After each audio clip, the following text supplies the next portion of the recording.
আমার অনুগ্রহ স্মরণ করো, যা আমি তোমাদের উপর করেছি, এবং আমার সাথে করা অঙ্গীকার পূর্ণ করো, যাতে আমি তোমাদের অঙ্গীকার পূর্ণ করি। আর আমাকেই ভয় করো। আমি যা অবতীর্ণ করেছি তা সত্যায়নকারী হিসেবে কাজ করো। আর তোমরা প্রথমে এর প্রতি অবিশ্বাসী হও না। আর আমার আয়াতসমূহকে সামান্য মূল্যে বিনিময় করো না। আর আমাকেই ভয় করো। আর সত্যকে মিথ্যার সাথে মিশ্রিত করো না, এবং সত্যকে গোপন করো না, অথচ তোমরা তা জানো। আর নামাজ কায়েম করো, জাকাত দাও, আর রুকুকারীদের সাথে রুকু করো। তোমরা কি মানুষকে সৎকর্মের নির্দেশ দাও এবং কিতাব পাঠ করার সময় নিজেদের ভুলে যাও? তাহলে কি তোমরা যুক্তিসঙ্গত জ্ঞান দান করো না? আর ধৈর্য ও নামাজের মাধ্যমে সাহায্য প্রার্থনা করো।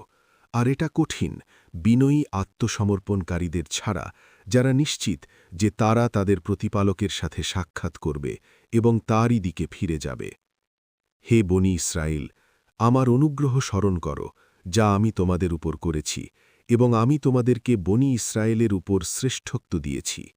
আর সেই দিনকে ভয় করো, যখন কেউ কারো উপকারে আসবে না, কারো সুপারিশ কবুল হবে না, কারো কাছ থেকে কোনো বিনিময় নেওয়া হবে না, এবং তাদের সাহায্যও করা হবে না। আর স্মরণ করো, যখন আমি তোমাদেরকে ফেরাউনের লোকদের হাত থেকে মুক্তি দিয়েছিলাম, যারা তোমাদেরকে নিকৃষ্টতম শাস্তি দিত, তোমাদের পুত্রদের হত্যা করত এবং তোমাদের মেয়েদেরকে জীবিত রাখত। আর এতে তোমাদের পালনকর্তার পক্ষ থেকে এক বিরাট পরীক্ষা ছিল। আর স্মরণ করো, যখন আমি তোমাদের জন্য সমুদ্রকে দ্বিখণ্ডিত করেছিলাম এবং তোমাদেরকে রক্ষা করেছিলাম, আর আমরা ফেরাউনের লোকদের ডুবিয়ে দিয়েছিলাম, অথচ তোমরা তা দেখছিলে।